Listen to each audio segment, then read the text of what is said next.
Il n'y a pas d'autres, monsieur le rapporteur? Pardon? Non. Vas-y.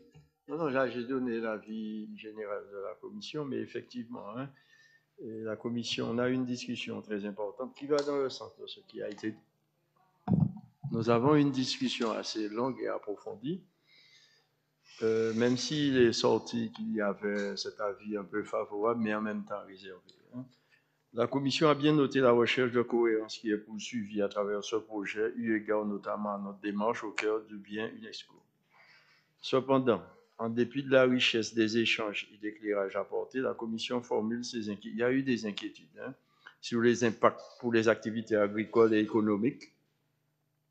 Demain ou aujourd'hui, café, cacao, vanille, on ne sait jamais. Donc, et la diminution des parcelles valorisables. On considère qu'il importe d'avoir effectivement la vie des communes limitrophes. Donc, c'est pourquoi pour toutes ces raisons, on avait considéré que le débat devrait s'élargir en plénière de nature à arrêter la décision la plus adaptée. Intervention?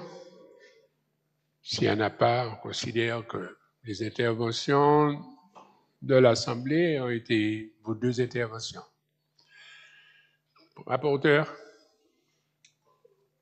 Non, la démarche a été initiée il y a fort longtemps, il y a plus de 10 ans. Là, il s'agit simplement, il s'agit d'une extension, mais la RBI existe déjà. Donc, j'ai envie de dire que si les contraintes existent, elles existent depuis fort longtemps.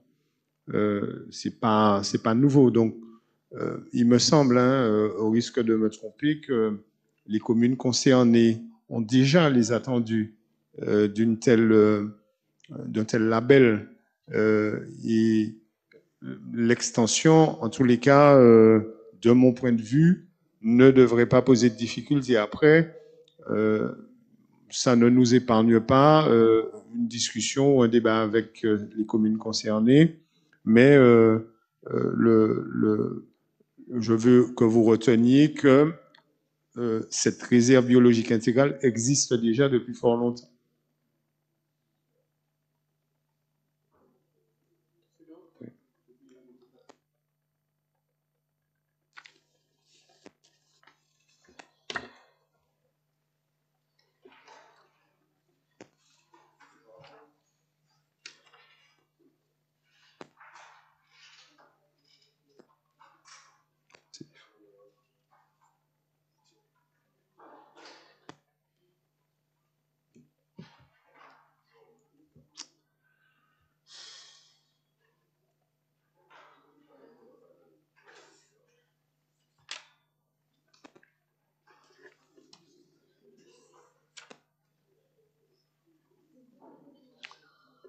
On ne peut pas demander à Nicolas Rose de laisser les faux. Très bien. Les résultats, 43 votes 40 pour 39. Abstention, une voix. On peut passer au dossier 37. Alors, parce qu'on a besoin du vote. Oui, Président, merci. Là encore, il s'agit d'un dossier qui concerne la sanctuarisation d'un espace.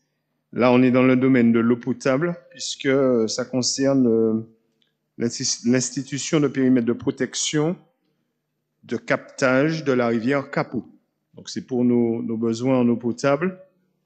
Donc, c'est le même esprit que précédemment dans un autre domaine.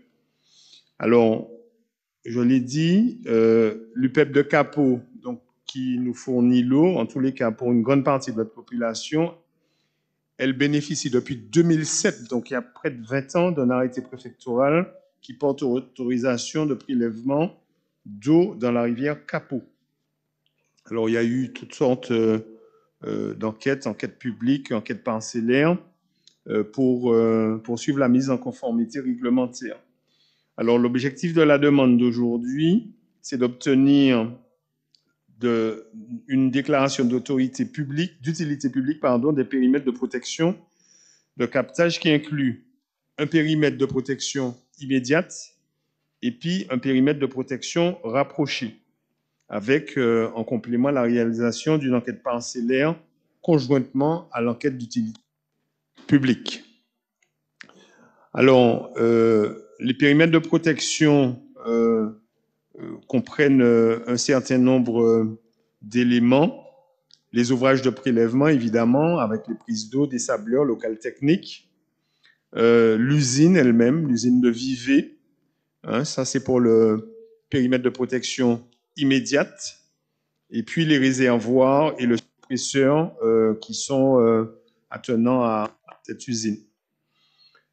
Alors, les cartes sont jointes en annexe hein, cette fois-ci, puisque le collègue a fait remarquer tout à l'heure qu'il n'y avait pas assez de documents, mais là, les cartes sont bien jointes. Ça, c'est pour le périmètre de protection immédiate. Et puis, plus largement, on a un périmètre de protection rapproché qui correspond au bassin hydrographique de la prise d'eau, soit à peu près 4600 hectares. Donc, vraiment, l'esprit, c'est de sanctuariser tous ces espaces pour protéger ces prises d'eau et que l'eau qui arrive au robinet soit la plus potable possible, si je puis m'exprimer ainsi. Le périmètre de protection rapproché comprend un certain nombre d'unités avec évidemment la notion de vulnérabilité. Donc, unité 1, 280 hectares, unité 2, 1400 hectares, unité 3, un peu moins de 3000 hectares. Et là encore, les unités sont représentées sur les cartes qui sont jointes en annexe. Alors, je vous passe tous les détails des bienfaits de ces périmètres de protection, mais tout ça, évidemment, coûte de l'argent et il est prévu pour cette opération de faire appel aux fonds européens avec du FEDER pour 55% et puis des fonds de l'Office de l'eau pour 40%. Les 5% restants étant à notre charge sur le budget de la collectivité. Vous êtes donc invités, chers collègues, à vous prononcer sur l'approbation du dossier d'instruction relatif à l'institution de ces périmètres dont j'ai parlé, périmètre de protection immédiate et périmètre de protection rapproché, depuis le captage de la rivière, dans la rivière Capot. Et puis, à vous prononcer également sur l'autorisation de déposer ce dossier auprès des services de l'État en vue d'obtenir l'arrêté préfectoral d'institution des périmètres de protection du captage de la rivière Capot. Voilà, Président, pour ce dossier. Merci beaucoup, Commission aménagement du territoire. La Commission a donné un avis favorable. Il y a eu quand même des questionnements, notamment un questionnement relatif à l'ambiguïté sur l'exercice du pouvoir de police des périmètres de protection immédiate. Donc la question était, est-ce la CTM ou l'EPCI afin d'interdire toute activité de dépôt ou d'occupation temporaire? Et la réponse apportée a été la suivante, que 10% seulement appartient à la CTM et que les distances réglementaires sont contrôlées. Des aménagements pour interdire l'accès ont été faits, notamment avec la pose de panneaux. Le processus de traitement des eaux, boues lessivées et hygiénisées, est posé. Quid de l'épandage des boues? La réponse apportée était que les distances réglementaires d'épandage ont été fixées et respectées. Et enfin, une précision où on a insisté en fait sur le fait qu'il fallait communiquer, hein, faire une communication auprès de la population sur la non-présence de polluants dans la distribution de l'eau. Contrairement à ce qu'on entend, on peut entendre habituellement.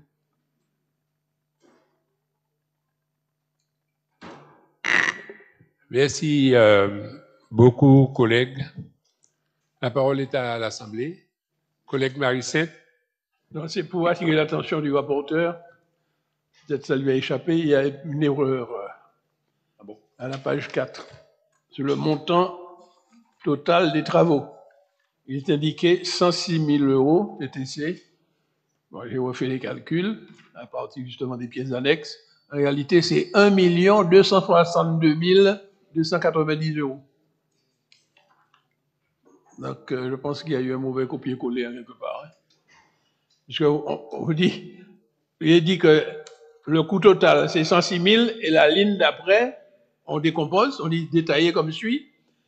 Et le premier poste est déjà 1 155 290. Donc, manifestement, le coût total ne peut pas être inférieur à un coût partiel. Et puis, il y a le deuxième montant, 96 000.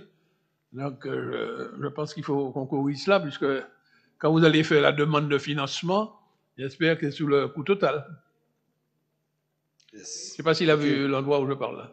Oui, j'ai trouvé. J'en ai fini. 4, ouais. Merci beaucoup. Autre intervention? S'il n'y en a pas,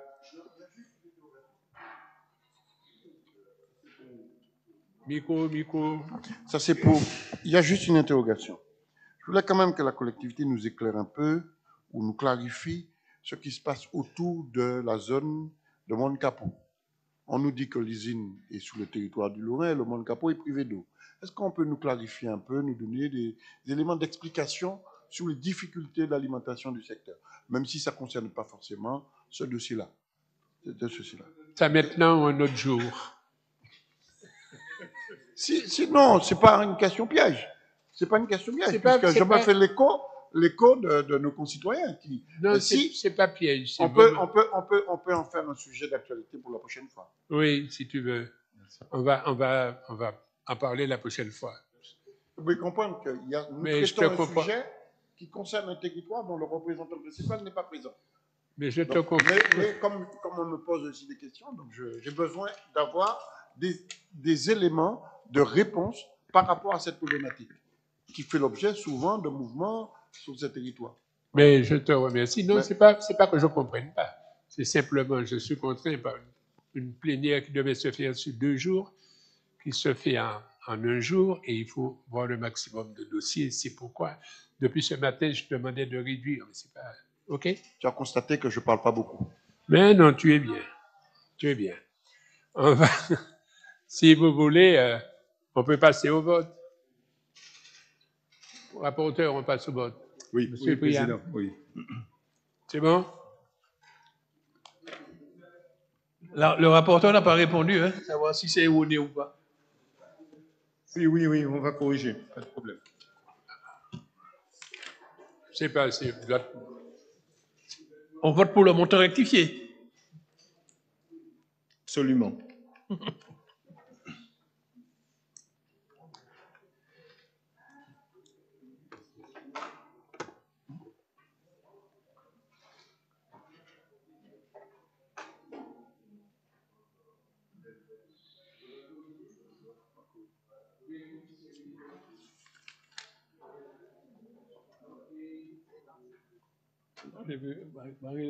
On arrête 43, vote 40 pour 40. Merci beaucoup. On va passer au dossier 42. Collègue O'Donnell. Oui, le temps de le retrouver. Président, plan de financement, travaux de protection des falaises, modernisation des ouvrages de protection des falaises, phase 1. Donc ça, c'est un plan qu'on développe pour protéger nos falaises, notamment dans le nord de l'île, où le relief est beaucoup plus accentué, avec des chutes de blocs importants parfois. Alors, sur les 1000 km de réseau routier, route nationale, route départementale, on va dire route territoriale globale, il y a 63 km de route qui traversent les zones à risque avec de potentielles chutes de blocs. On a déjà protégé 20 km par des ouvrages de protection de falaise, des fameux OPF. Il y en a encore 43 km à protéger. 3 km en aléa fort, 20 km en aléa moyen, 20 km en aléa faible. Donc, vous voyez que c'est un travail qui doit être poursuivi pour avoir un bon niveau de protection de nos ouvrages. Il faut savoir également qu'une partie de nos ouvrages est relativement ancienne, 20 à 25 ans, ce qui est quand même beaucoup pour ce type d'ouvrage, avec de nombreux éléments en acier qui peuvent se corroder, donc qui nécessitent toute une série un process d'entretien très très précis et qu'on essaye de suivre pas à pas. Alors, on a distingué deux phases dans ces travaux. Une phase 1, je l'ai dit, et pour la phase 2, les travaux seront effectués en fonction des urgences et des inspections réalisées par nos services sur les ouvrages. Alors, sans rentrer dans trop de termes techniques, globalement, c'est du grillage, des écrans dynamiques, des câbles et des boulons. Retenez ça comme ça. Le coût de l'opération est de 2 millions en phase 1, 2 420 000 € hors taxes, avec une période allant de janvier 2024 à juin 2026. Plan de financement prévisionnel, 70% FEDER, 30% en autofinancement, le tout pour un total de 100%. Vous êtes donc invités, chers collègues, à vous prononcer sur l'approbation du plan de financement prévisionnel de l'opération Travaux de protection des falaises, modernisation des ouvrages de protection des falaises, phase 1, et puis à vous prononcer également sur le mandat à donner au président du Conseil exécutif de Martinique pour prendre les dispositions nécessaires à l'application et à la mise en œuvre de la décision que vous aurez prise. Très bien, merci collègues. C'est un dossier présenté en mesure d'urgence, il n'y a pas de saisine. Donc la parole est à la salle, collègue Marie-Sainte. Oui, non, évidemment, je soutiens cela parce que c'est un programme qui avait déjà été voté sur long terme. Et là, maintenant, il s'agit de couper par phase pour avoir des fonds européens. Donc, je me félicite de la poursuite de ces opérations qui sont nécessaires, effectivement, pour mettre les usagers de la route en sécurité. Mais je profite pour vous passer un message. Je ne pense pas que le Conseil exécutif était présent lorsque je suis intervenu concernant, lorsqu'on parlait des risques que présente la montagne Pelée et du plan d'Orsec, c'est-à-dire le plan d'évacuation. Il y a quelques années de cela, un audit sur le niveau des routes et les différents ouvrages d'art qui sont sur ces routes avait été fait. Et l'audit doit être sûrement dans les services. Et cet audit avait montré que certains nombres d'ouvrages d'art méritaient d'être confortés par assistement. Et ce sera fondamental pour l'évacuation. Parce que imaginez que les ouvrages d'art sont effondrés, on ne pourra pas évacuer les gens. Parce qu'on compte les évacuer par la route prioritairement. Donc, je voulais sensibiliser leurs collègues là-dessus. Je pense qu'il faut ressortir ce projet-là parce que c'est un vaste programme de travail à faire que nous n'avons pas eu le temps de mettre en œuvre totalement. C'est un peu comme les falaises qui présentent des risques, mais vous avez des ouvrages d'art, comme par exemple le tunnel qui est sous la trace, là, il semblerait qu'il est fragile aussi, hein, il n'est pas très bien parasismique, et il y a d'autres ouvrages comme ça. Donc je voulais attirer son attention là-dessus. Je pense qu'il faut remettre ce programme en chantier pour que, si hélas le malheur arrive et qu'il y a des gros tremblements de terre qui précèdent l'éruption, au moins lorsqu'on va évacuer la population, ne soit pas arrêté par des effondrements de la route. Voilà. Merci beaucoup. Le message que je voulais faire passer. OK. Autre intervention, s'il n'y en a pas, est-ce que le rapporteur ajoute quelque chose? Ça va. Non, ça va. On peut passer au vote.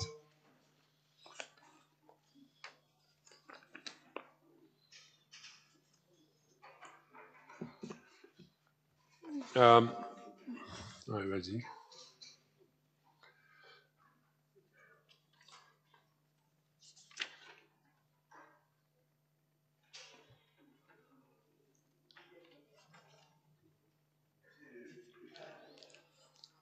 Collègue Walls.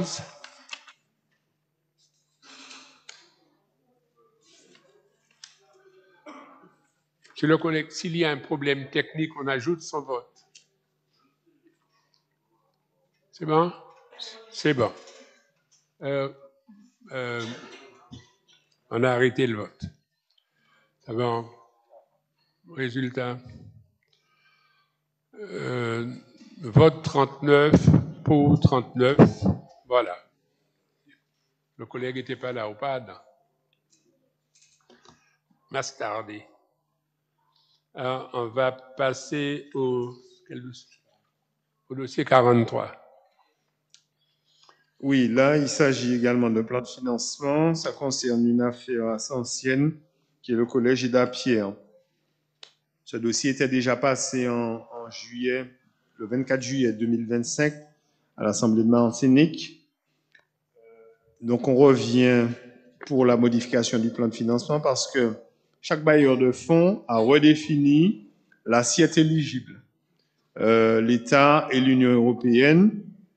Alors, pour l'État, l'assiette éligible s'élève à 15 937 707,68 € précisément, et elle est un peu différente de celle qui a été retenue au titre du FEDER par la CTM, qui est de 17 956 440,49 €. Donc l'État prend une assiette un petit peu moins importante. Alors, c'est pour ça qu'on revient avec une modification du plan de financement. Donc, 53,25% pour l'État au titre des fonds Barnier, et puis 41,75% pour l'Europe au titre du FEDER. Et puis en autofinancement, nous serions à 5%, pour un total de 100%. Vous êtes donc invités, chers collègues, à vous prononcer sur ce nouveau plan de financement prévisionnel de l'opération portant sur la reconstruction du collège Ida-Pierre au Morne-Rouge. Merci, collègues. Pas de saisine. Est-ce qu'il y a une intervention dans la salle? Je crois que... L'intervention que je voudrais faire, c'est de savoir quand est-ce que ça commence, ce collège, le jour. Quand on attend. On passe beaucoup de dossiers sur ce collège, on fait couler beaucoup d'encre, on ne voit rien venir. C'est toujours dans ça depuis des années, des années. Je n'étais pas élu au conseil général quand ce dossier était déjà là. Comment? Il n'y a plus d'enfants? Il y a des enfants. Madame collègue, on prend en considération tes nombreuses demandes, justement. C'est justement une prise en compte de ce qu'on t'a entendu. S'il n'y a pas d'autres interventions, collègues, je propose que l'on mette au vote. On y va?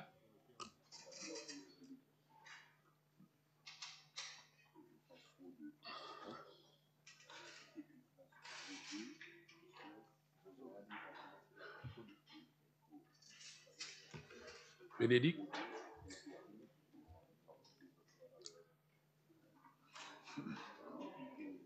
Il a...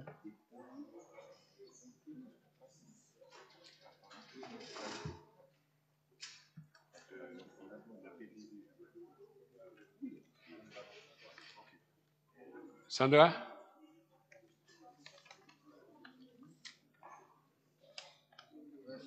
C'est fini? J'ai fini? Oui. On a encore 3 dossiers. Hein? On a encore 3 dossiers. Non, non. Hein? Je voulais expliquer parce que quand j'ai présenté ce matin dans les formes, il y a 3 dossiers qui doivent être présentés par le collègue Odona. Et lorsque nous fonctionnons, nous demandons au rapporteur qui est déjà là de présenter les dossiers. Et vous avez bien compris que ces dossiers-là, notamment pour les falaises, c'est le plan de financement. Et après, c'est le financement. Et le financement, c'est sur les fonds européens. Donc, on va faire passer les fonds européens avant, parce que s'il n'y a pas ce vote-là, on ne peut pas aller sur les dossiers. Je demande, je remercie le collègue Nicaise aussi, je lui ai demandé de venir pour présenter son dossier, mais je lui ai demandé de nous laisser passer les fonds européens pour ces dossiers-là, et il a, OK, accepté.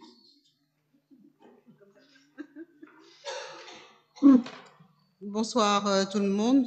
Merci Président. Bonsoir tout le monde. Donc ce soir, on commence par le dossier 38, c'est ça, Président?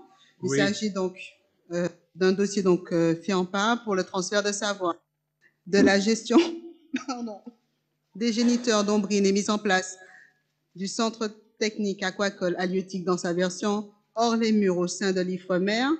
C'est un dossier donc pour un coût total de projet de 875 181,51 €, éligible pour 100%, et fait en part à hauteur de 612 608,05 €, et la différence pour l'État et le porteur lui-même, c'est-à-dire la collectivité. Donc, la gestion de ces géniteurs d'Ombrine d'îlots des Caraïbes. Et l'approvisionnement des écloseries en larves revêt un caractère vital pour les aquaculteurs dans la mesure où l'Ifremer gère le seul stock de reproducteurs de la région. Et c'est donc toute la production commerciale de l'eau des Caraïbes des Antilles qui dépend de ce stock de reproducteurs.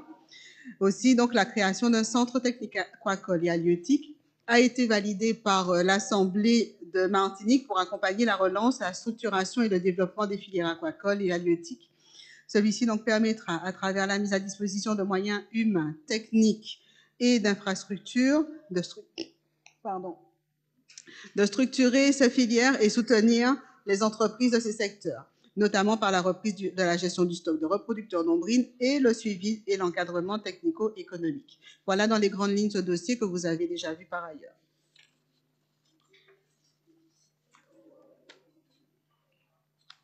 Président, veux-tu que je... Okay.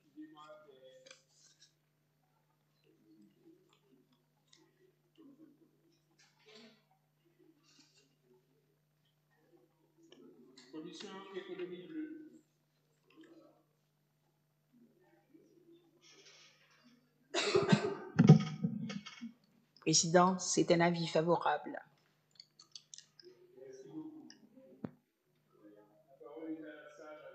Dossier. S'il y a des interventions, s'il n'y a pas d'intervention, je propose que l'on passe au vote.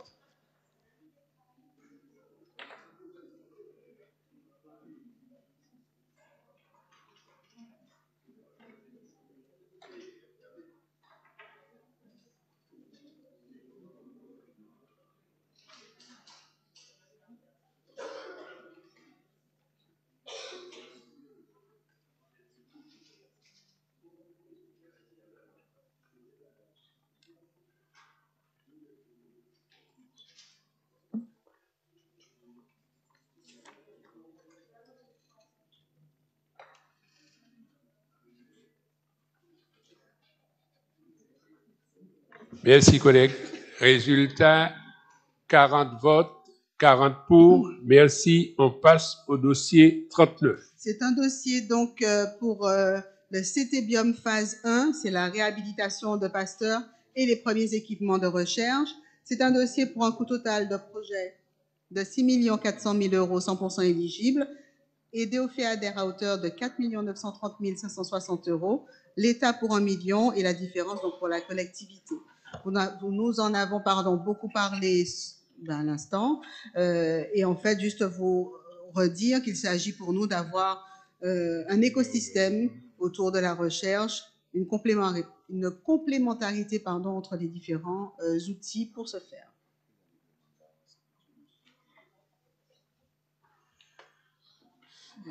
Commission stratégie logistique du territoire. Madame Tell.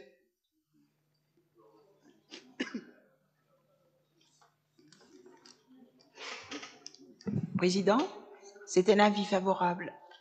Merci beaucoup. La parole est à autosaisine de la commission aménagement du Grands travaux, transport.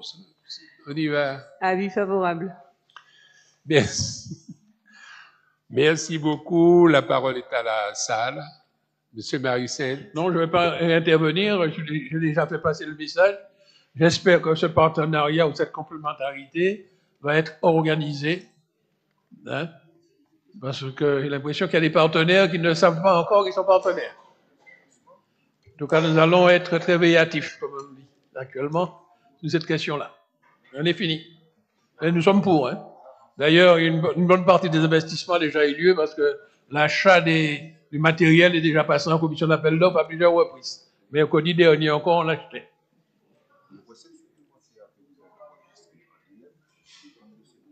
Y a-t-il d'autres interventions? S'il n'y en a pas... Je corrige juste, j'ai dit FEADER, mais c'est bien FEDER. Hein, merci.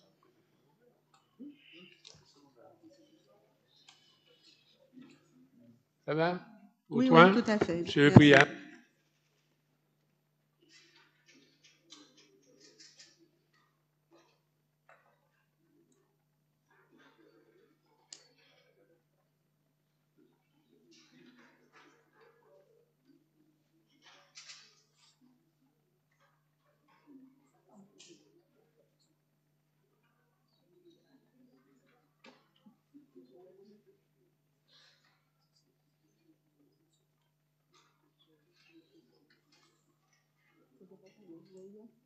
Bien. Résultat, 40 votes, 40 pour. Dossier 40.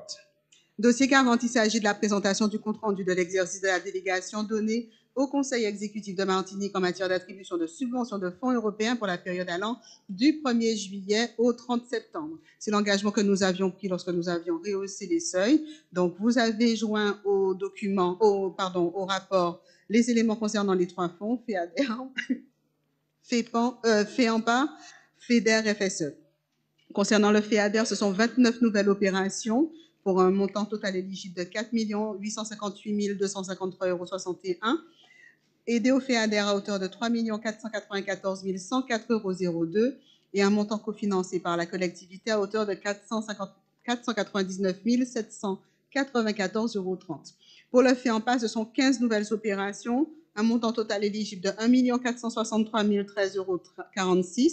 Le FEAMPA à hauteur de 894 631,75 €, cofinancé par la collectivité à hauteur de 54 543,03 € et l'État pour 154 818,03 €.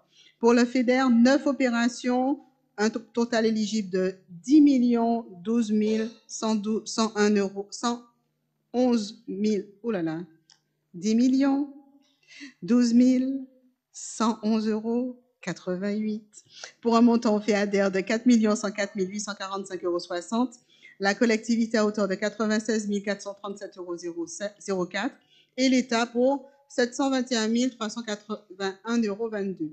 Le FSE, 2 opérations pour un montant total éligible de 1 902 935,85 €, aidé à hauteur de 514 971,89 € et la collectivité pour 48 284 €.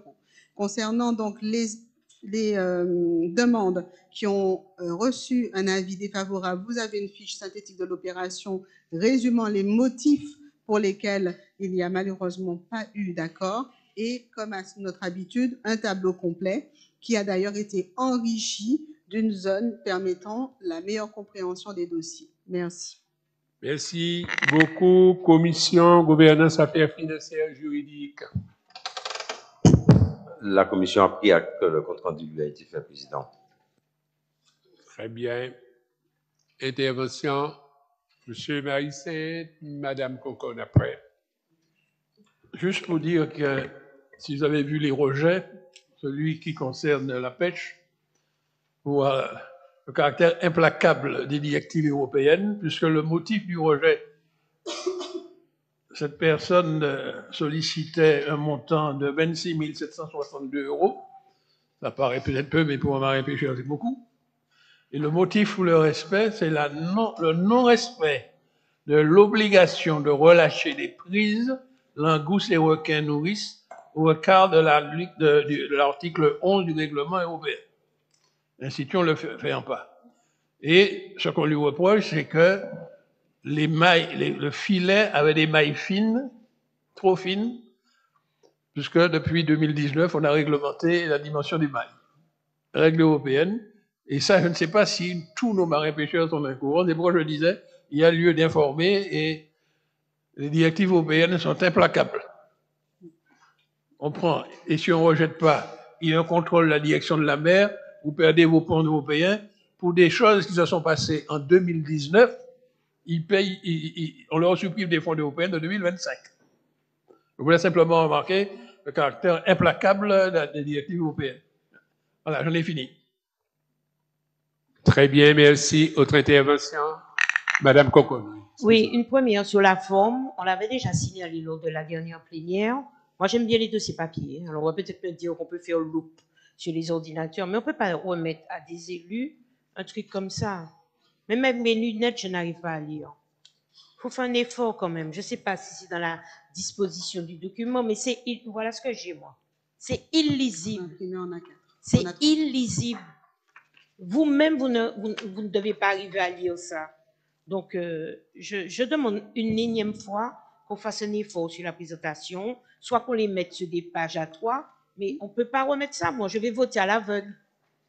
Je vais voter à l'aveugle. Hein. Je suis incapable de décrypter ça. C'est la deuxième fois qu'on dit ça. Hein. La prochaine fois, je vais voter contre, par principe. Ben oui, puisque comme tu peux pas lire, donc tu votes contre. C'est tout. Deuxième chose, une question à Madame la présidente de la commission Fonds européens. J'ai beaucoup de remontées de chefs d'entreprise sur l'aide aux fret, avec des délais qu'on m'a signalés d'années pour toucher, en me faisant comme parallèle la facilité avec laquelle ces aides sont collectées, octroyées à la Réunion sur des simples déclarations qui sont remontées via une application avec un paiement le mois d'après.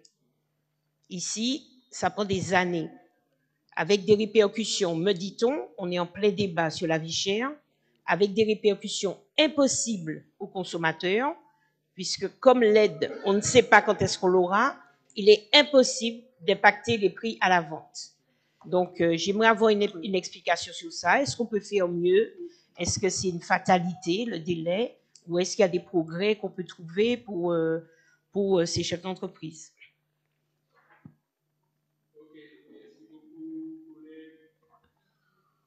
Mais c'est vrai que c'est écrit petit, pourquoi ça? Il faut imprimer surtout en A4. Je pense surtout qu'il nous faut surtout se rappeler que pour ce document que chacun a voulu extrêmement complet, on a voulu qu'il soit complet, mais pour effectivement une meilleure lisibilité, il faut l'imprimer en A3. Voilà, donc il faut prendre l'engagement d'imprimer en A3. Voilà le résultat en A3, ce qui permet d'avoir une lecture absolument correcte. Mais est-ce que les gens Oui, Président, j'approuve cela parce que sur l'ordinateur, on peut agrandir. Et ça reste lisible. C'est évidemment, si on le met sur A4, ça devient illisible, mais je voulais dire quand même, il y a un petit progrès par rapport à l'autre fois, puisque en agrandissant, je peux lire sur l'ordinateur. Je comprends qu'il faut le mettre en A3, effectivement, pour que ça reste lisible. Très bien, c'est ce que le papier. Le papier. Mais sur l'ordinateur, c'est bon. D'accord. Ensuite, sur la question de la problématique de l'aide aux fret, c'est vrai qu'il y a eu une volonté d'aller beaucoup plus vite, et ce qui a été choisi sur cette programmation, c'est d'appliquer les coûts forfaitaires. Donc, il y a eu un certain nombre d'échanges entre les services de la DFE et la commission jusqu'à se mettre d'accord sur le fond, la forme. Et au final, nous sommes aujourd'hui en capacité d'appliquer ces coûts forfaitaires, et on devrait aller beaucoup plus vite. Vous comprendrez bien que là, on n'est plus à la recherche de factures à l'unité, mais bien à une considération au conteneur, ce qui permettra, je pense, d'aller beaucoup plus vite. Et puis, sachez effectivement que la question des délais, ça fait partie des indicateurs qui sont pilotés et sur lesquels on observe une amélioration. On n'est pas encore au niveau de ce que nous nous étions engagés à faire, mais en tout cas, il y a un vrai progrès et je veux croire qu'au fil du temps, nous y arriverons bien. Oui, absolument, absolument. Et s'il n'y a pas d'autres interventions, on va bientôt voir.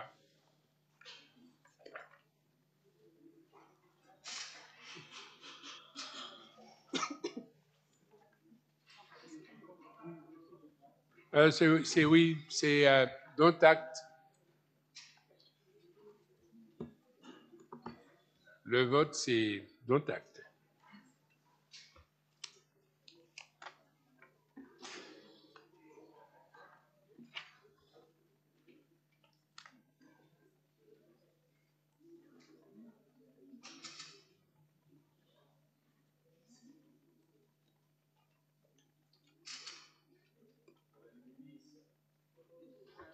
Madame Dulis.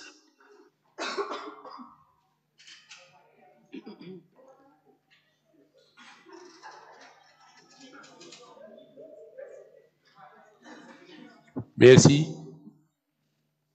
40 votes, 40 pour. Merci beaucoup. On peut passer au dossier 44. Oui, 44 porté donc par la collectivité.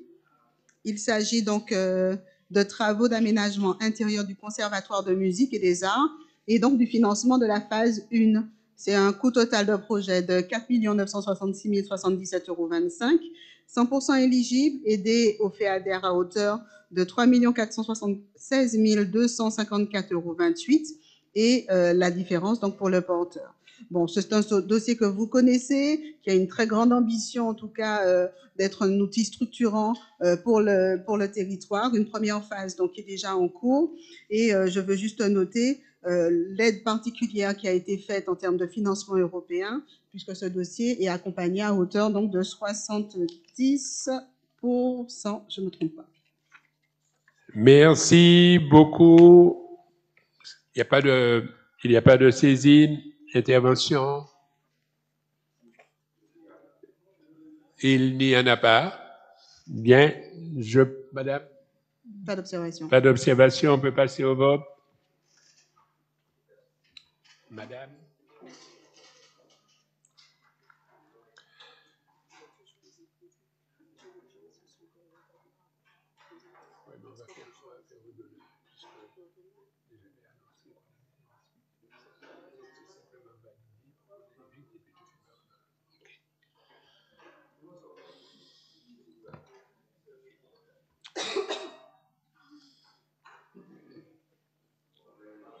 Tu as les résultats. Monsieur Dinal, récit.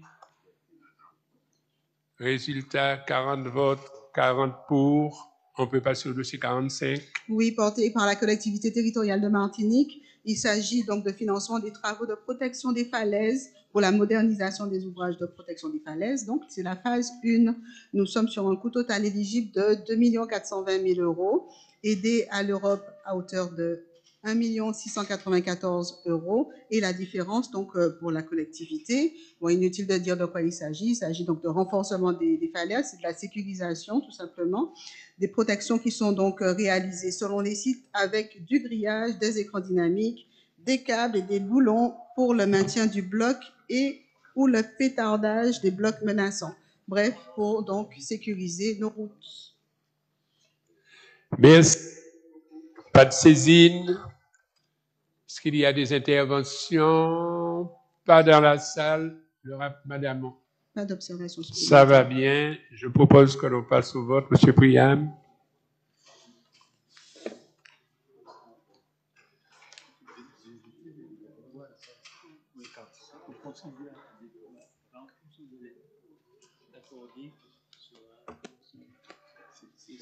Mais les caisses là. Les caisses là, hein? On le repasse après.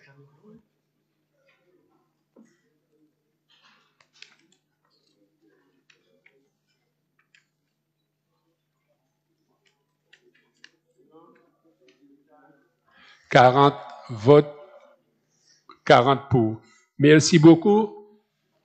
Collègue, tout à l'heure, on vous a présenté des dossiers. On a discuté un peu sur les falaises, c'était le plan de financement. Maintenant, c'est l'approbation de la demande. Ça devrait être une suite favorable. Donc, collègue Odona, il y a 3 dossiers. Je te demande de les présenter, les 3. Oui, merci, Président. C'est des demandes d'avance à hauteur de 40% pour mobiliser les fonds européens. Donc, le premier dossier concerne les travaux de protection des falaises, modernisation des ouvrages de protection des falaises.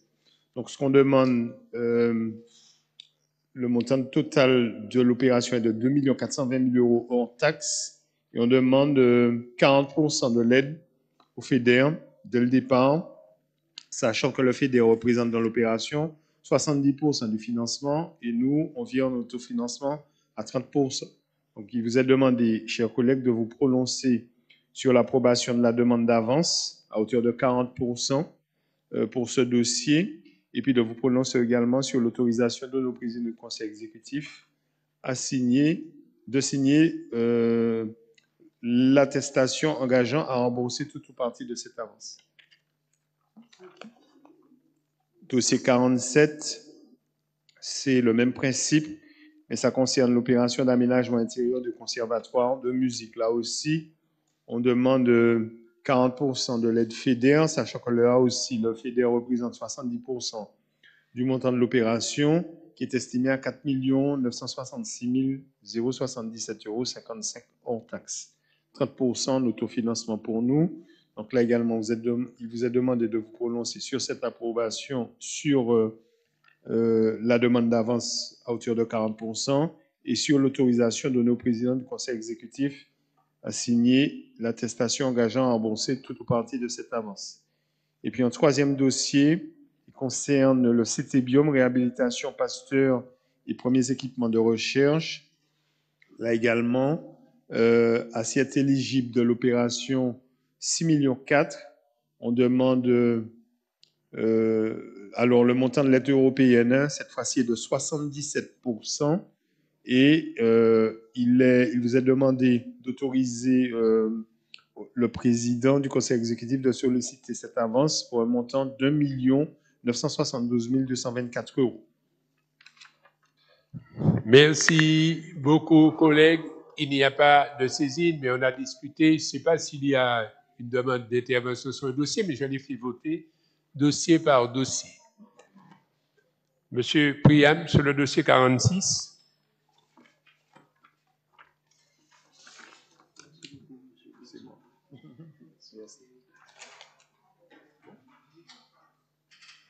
Je peux le vote, attends. Attends tout. Attends le vote.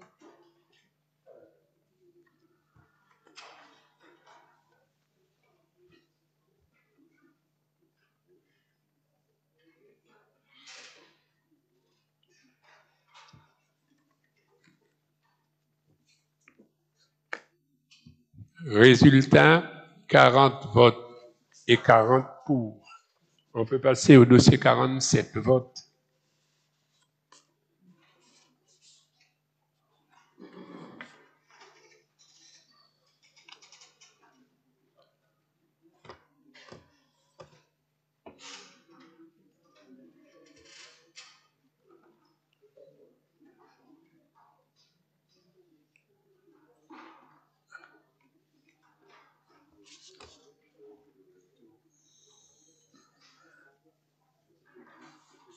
Bien. Résultat, 40 votes, 40 pour. Dossier 48.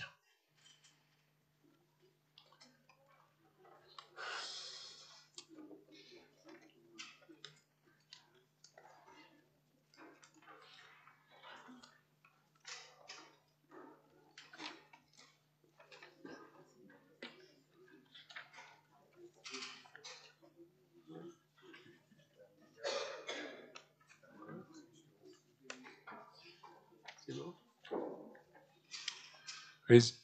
Non, non. Eh bien, je n'ai pas voté.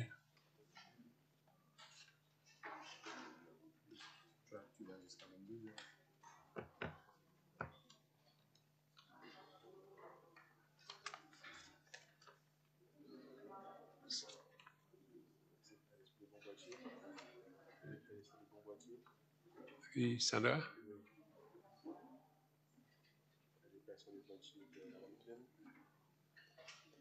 Madame Valentin. Mais même si c'était le bois. Merci beaucoup. D'accord? C'est bon. Collègues, on va passer au dossier.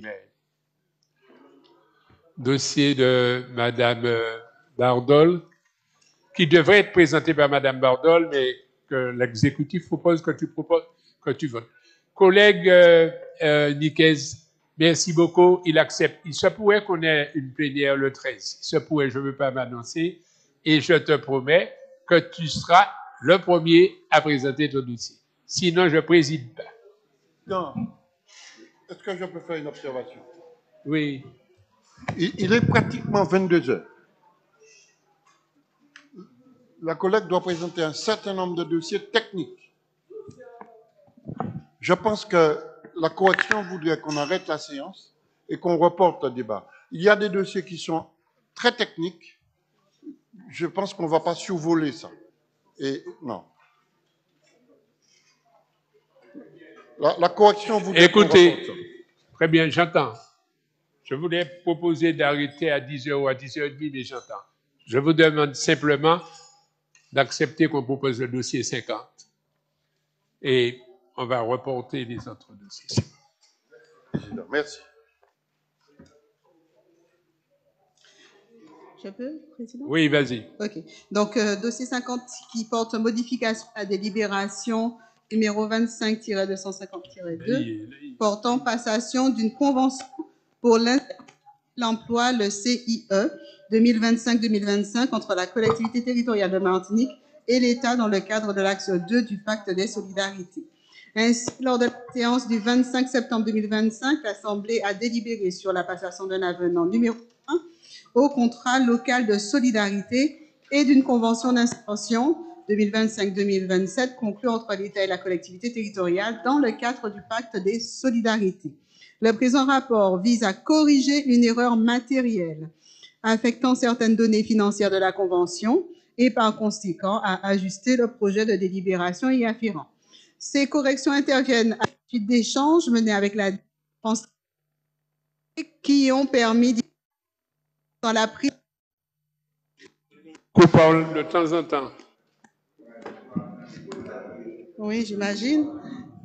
Merci. Donc, ces corrections interviennent à la suite d'échanges donc avec l'ADIT France Travail et qui ont permis d'identifier une erreur dans la prise en compte de la part financée directement par l'État au titre de l'accompagnement assuré par France Travail. Il n'y a pas d'incident sur les objets opérationnels du Pacte des solidarités, mais vise à garantir la cohérence et la sincérité des montants engagés au regard des conventions de financement signées avec l'État. Après rectification, la contribution totale de l'État est de 1 659 143 €, répartie comme suit. 1 109 143 € représentant 50% du montant délégué à la collectivité et appelant une contrepartie équivalente de la collectivité, soit 1 109 143 €, et 550 000 € correspondant à la part de cofinancement de l'État versée directement à France Travail au titre de l'accompagnement assuré par ses services pour le compte de la collectivité territoriale. Je pense vous avoir dit l'essentiel. Merci beaucoup.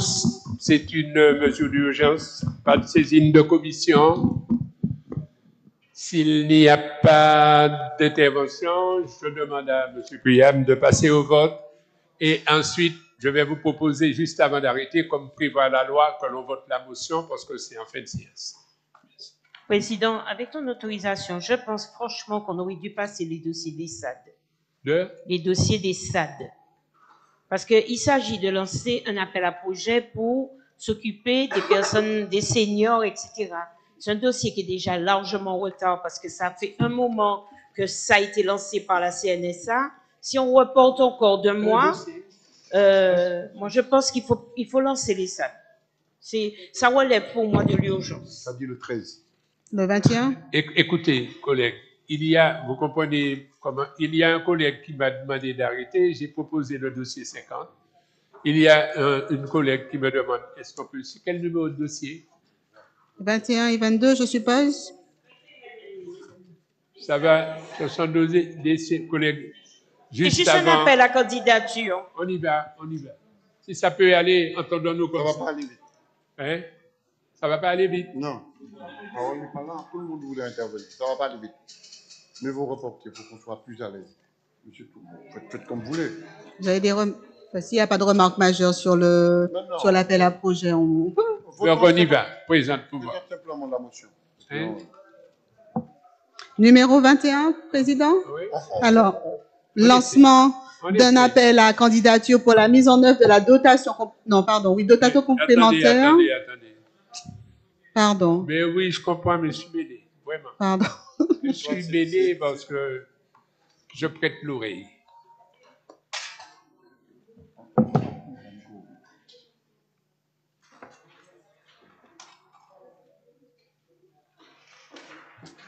On va bâcler ce travail-là.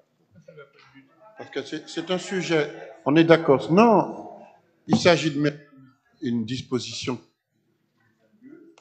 sur... il y a un certain nombre. Moi, j'ai des considérations à porter. Vous faites une limitation à 15 acteurs dans l'appel à projet, alors que le territoire est bardé de services à domicile. Donc, il y a un certain nombre de sujets que nous devons évoquer. Moi, je pense que la correction voudrait, pour ce type de débat, qu'on puisse reporter à 15 jours. Tu as dit que c'est possible qu'il y ait une assemblée le 13, alors mettons ça à jour le 13.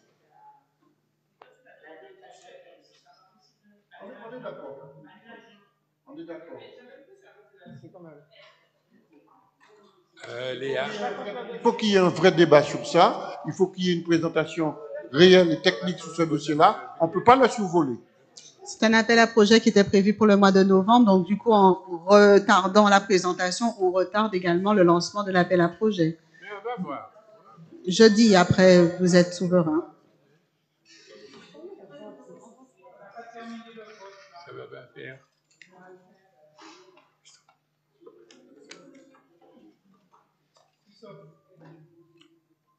Monsieur Marie-Sainte.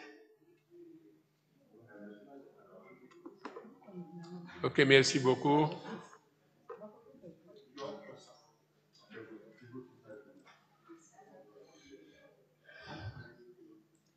Bien, merci. Résultat du vote, 40 pour. J'ai un problème parce que je vais écouter tout le monde. J'ai même envie de faire voter. Je continue.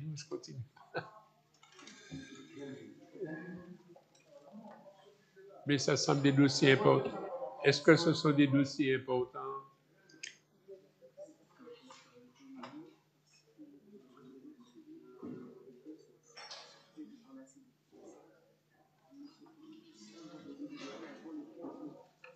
Très bien. Est-ce que l'on peut faire le 22?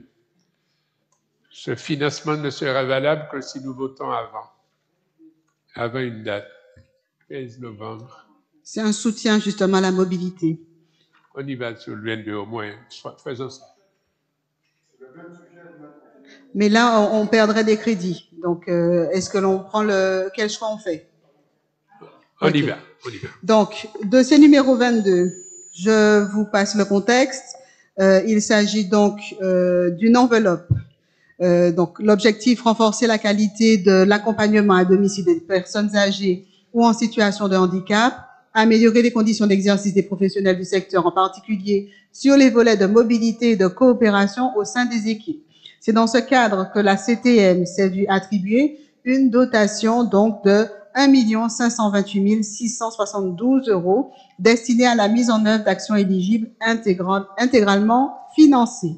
Pour l'utilisation de cette enveloppe, la répartition proposée est la suivante. Pour le programme à la mobilité, 80% maximum de l'enveloppe, soit 1 222 937,60 €. Et pour le temps du dialogue, c'est-à-dire le temps d'échange entre les professionnels de secteur, au minimum 20% de l'enveloppe, soit 305 734,40 €. Plusieurs actions éligibles. Dans les grandes lignes, c'est un programme général de soutien à la mobilité. C'est un programme favorisant l'organisation de temps de dialogue et de partage de bonnes pratiques entre les professionnels de l'aide à domicile. Pour la collectivité territoriale, cette dotation est évidemment un levier essentiel pour consolider l'offre de maintien à domicile en soutenant les structures locales de services autonomes à domicile et en permettant de répondre à l'augmentation prévisible des besoins liés au vieillissement de la population martiniquaise. Dans les grandes lignes, je vous ai dit l'essentiel, donc une enveloppe allouée et qui permettra donc d'accompagner les SAD. Très bien. Commission Solidarité, Logement et Indivision. Oui. Alors, la Commission se dit très favorable à la mise en œuvre de ce plan d'action qui vient conforter les efforts de la collectivité pour améliorer les conditions de prise en charge des aînés à domicile. La Commission salue le travail effectué par tous les partenaires et les professionnels qui interviennent au quotidien auprès des personnes âgées, souvent isolées. La mise en œuvre de ce plan vise à soutenir les acteurs qui sont de véritables militants de l'aide à domicile. Elle vise également à développer l'attractivité du secteur dans un contexte où les besoins vont aller en s'accélérant. Donc, avis très favorable, Président. Salle, collègue Marie-Sainte. Je serai très bref. Donc, je veux signaler, parce que ces informations commencent à remonter, il y a beaucoup de retard pour le versement des dotations aux services de soins à domicile. Ce sont des personnes qui ont des salariés ensuite à payer. Ils ne touchent pas beaucoup d'argent, mais l'argent arrive avec beaucoup de retard et ils sont contraints de payer des salaires quotas. Donc, je souhaiterais que ceux qui ont en charge la liquidation de ces dotations puissent le faire de manière rapide et régulière. Voilà le message que je voulais faire passer, je m'étais engagé à le faire. Évidemment, nous allons voter ce dossier, puisqu'il faut que nous remplissions notre devoir vis-à-vis des personnes âgées, et en particulier les personnes âgées dépendantes. Ou autre intervention? Non, Président, je ne peux pas ne pas intervenir parce que c'est un sujet qui m'intéresse. Puisque nous sommes tous conscients qu'il y a une difficulté de gestion et de prise en compte de nos seniors sur le territoire. Alors, puisqu'il s'agit d'avoir des fonds supplémentaires, allons-y, mais il y a nécessité d'un accompagnement plus soutenu des SAD qui existent sur le territoire, et en particulier ceux qui interviennent sur le territoire rural. Vous entendez, quand vous intervenez sur la zone Terre-Saint-Ville des Rochers, ce n'est pas la même chose que vous intervenez à Font-Masquet, à Font-Saint-Denis, ou quand vous êtes là à Grande-Rivière. Il y a une différence de traitement qu'il faut avoir. Donc, il faut peut-être faire une forme de discrimination positive en faveur des acteurs qui sont dans le milieu rural. Mais je ne développe pas davantage, il y a 22 heures. On m'avait dit d'entrer à 22 heures. Très bien, mais ça peut être une très bonne discussion parce que moi aussi, je les connais très bien, surtout comme travailleur social moi-même, y compris il y a des entreprises et il y a des associations. Oui, les besoins sont effectivement importants sur le territoire. On voudrait bien sûr faire plus et toujours plus, et d'ailleurs c'est l'objet de ce dossier. Donc oui, on voudrait faire plus, et c'est la raison pour laquelle je vous remercie d'avoir accepté de passer ce dossier 22. Ensuite, concernant les retards, ils ont été également normalement traités.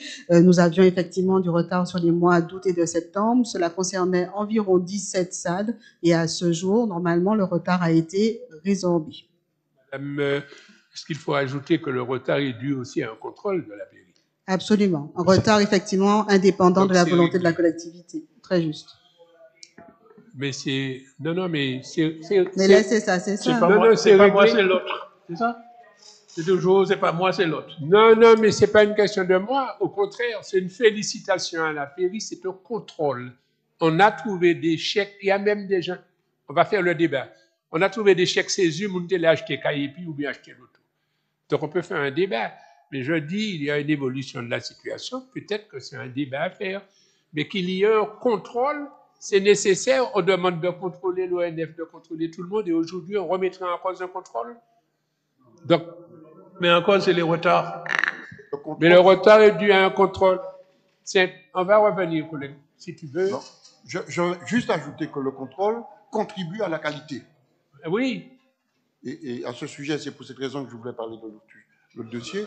Il faut associer davantage les communes, les CCAS des communes, dans la mise en œuvre des politiques publiques en faveur de grand âge. Mais j'ai fini, Président.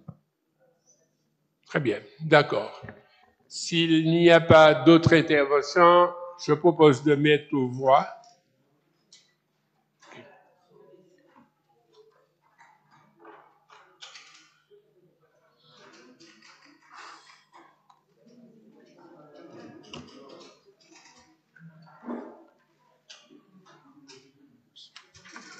Marie-France.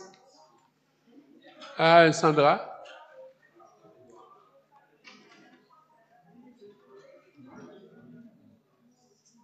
Merci, Président. Merci. Collègues, je vous propose de passer au vote de la motion.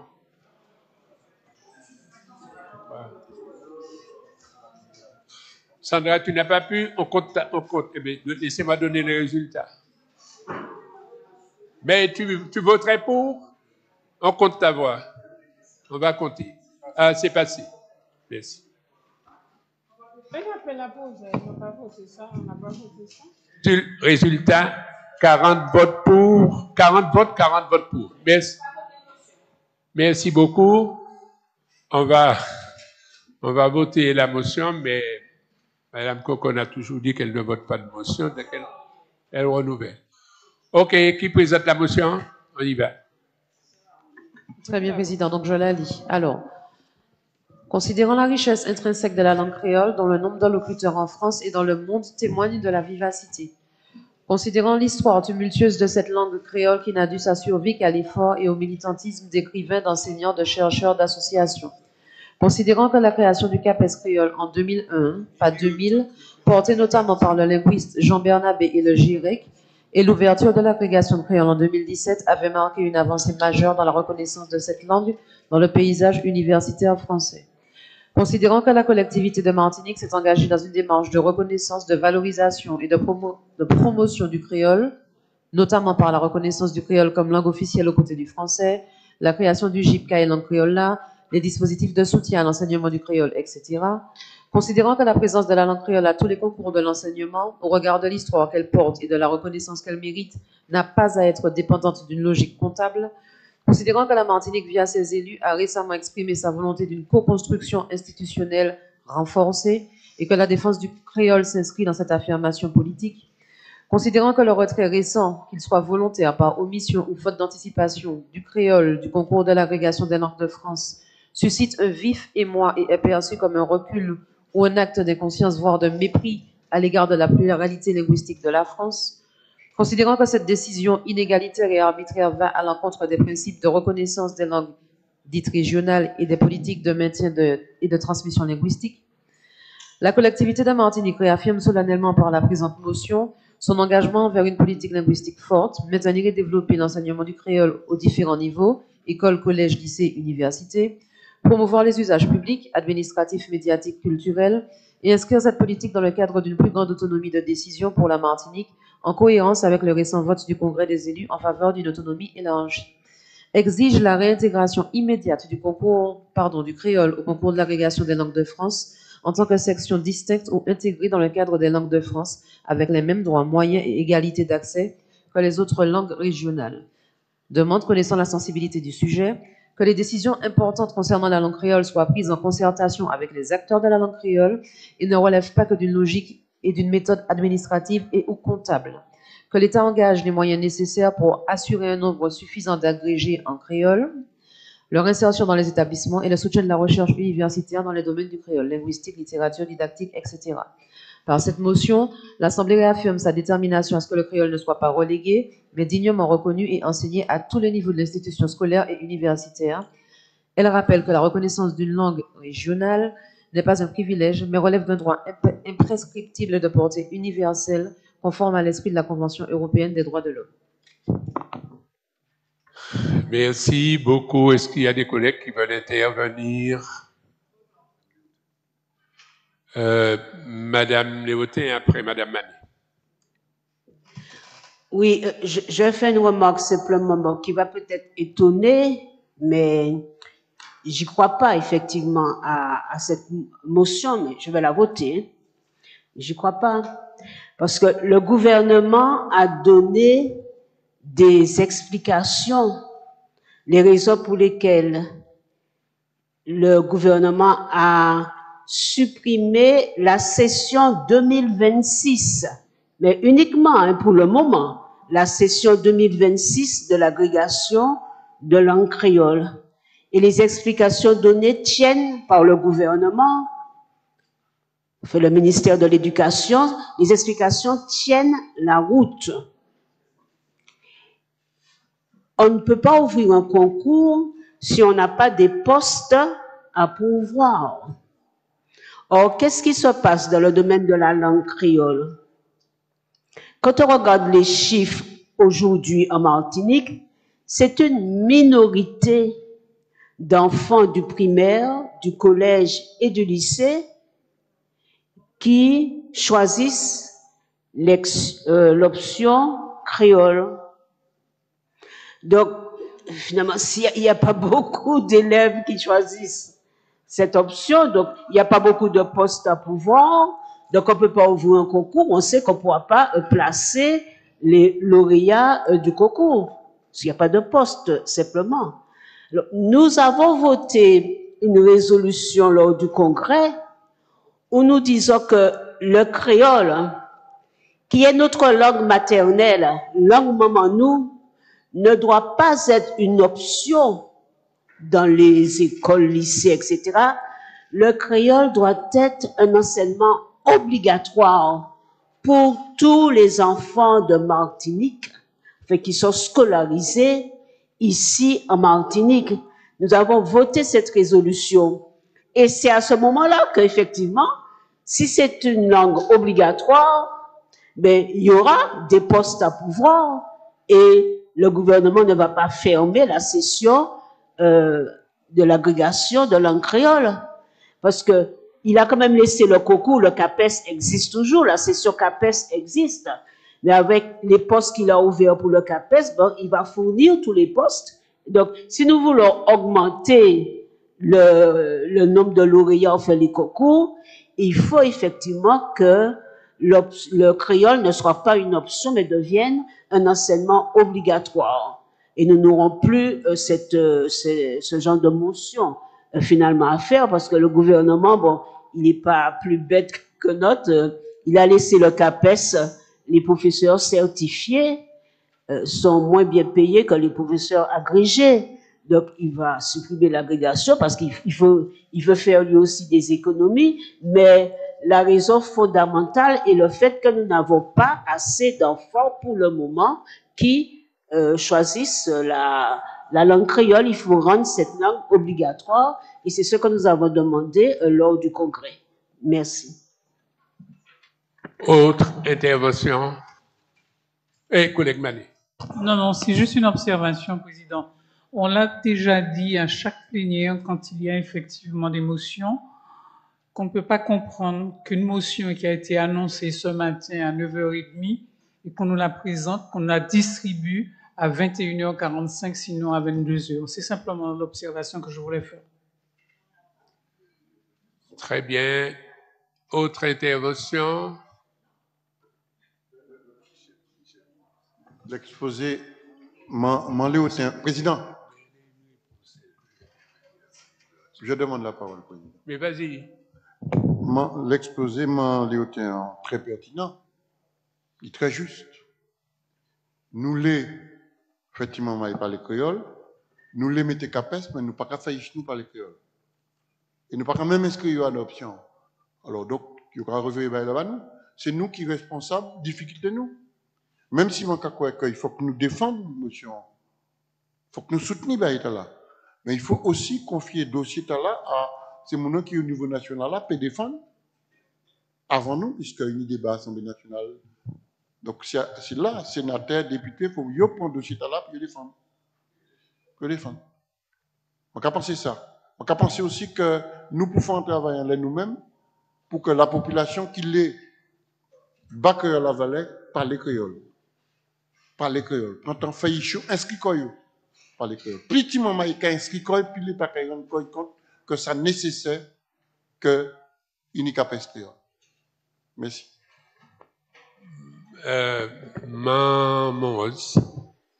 Oui, alors, pas de problème. Ça m'a te dit, c'est que créole là, c'est y'en a pas mis ces langues là, ça y a créé les langues régionales de France, y a pi parler, qui les dit là où en France. Par rapport à d'autres langues, nous pouvons faire comparaison, c'est pas côté à pour faire ça, mais c'est, il y en a pas mis ces langues-là, il y a plus qu'à parler. Qui le dit, gouvernement qui a dit ça, il est logique, il est logique comptable, il est logique administrative, qui a fait affaires, mais nous, nous y a un signal pour nous veiller. Et ça, gouvernement qui a fait, c'est pas un bon signal.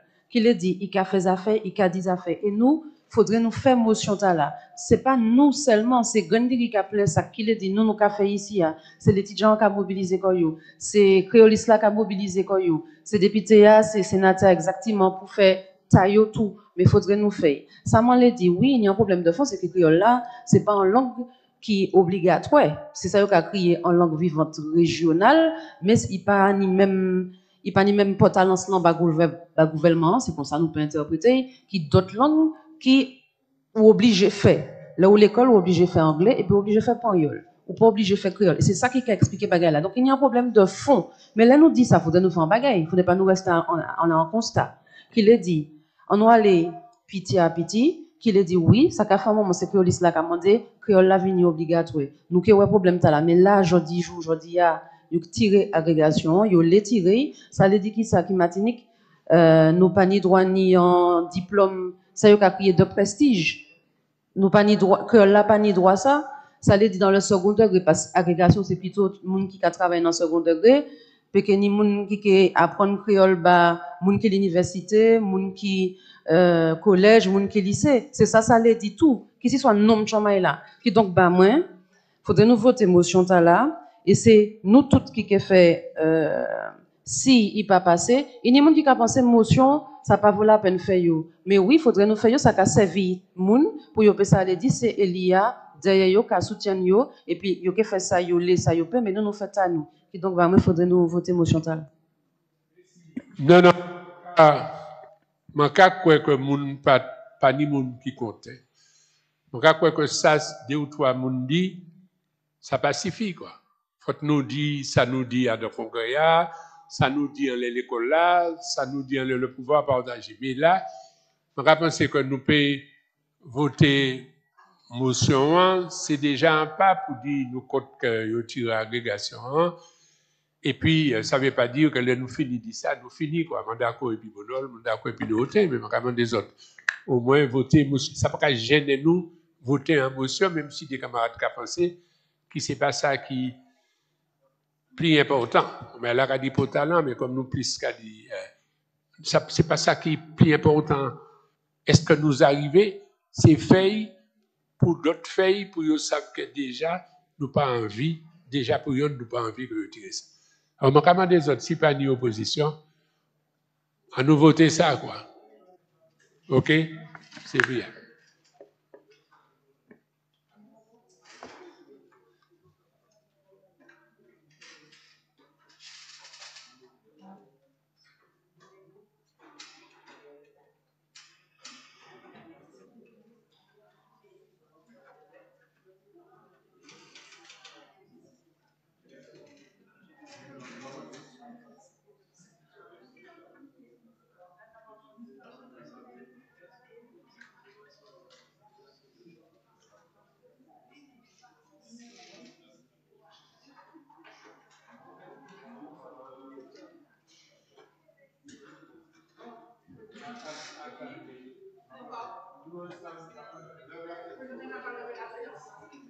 Mais nous faisons un vote. Bah, moi, ce résultat n'a pas fait ça. Notre cas fait aussi, les autres cas habités et puis pas moi.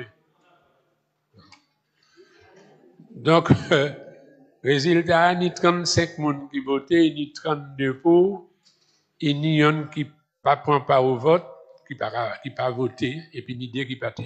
Merci, en l'eau. Rentrez bien. Alors, qui joue le rôle restant, président? Hein? Qui joue le rôle restant, c'est point.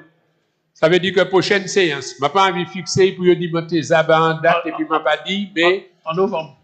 Oui, mais que ça va avant, puisque nous sommes obligés de faire une réunion bureau 12 jours avant. En novembre? Oui, je rappelle ça. Ouais. Président, il faut quand même qu'on remercie tous les gens qui sont restés autour de nous jusqu'à cette heure. Hein. Je parle de l'administration, je parle des pompiers, tous ceux qui sont là autour de nous. Vous avez bien compris par ce que tu dis qu'il ne m'était pas possible de ne pas voter quelques dossiers de Mme Bardol parce que ces gens-là étaient là depuis ce matin. Depuis ce matin, pour quelques dossiers, sont restés avec nous. Donc, je vous remercie de l'effort fait. Je remercie tous ceux. Et nous aurons une réunion très bientôt. Mais je ne veux pas annoncer le 13 et puis laisser 14-15, je dis, moi, ce n'est pas ça, dit. Donc, vous allez recevoir la convocation. Eh bien, tu es bien chapeau aux autres. OK.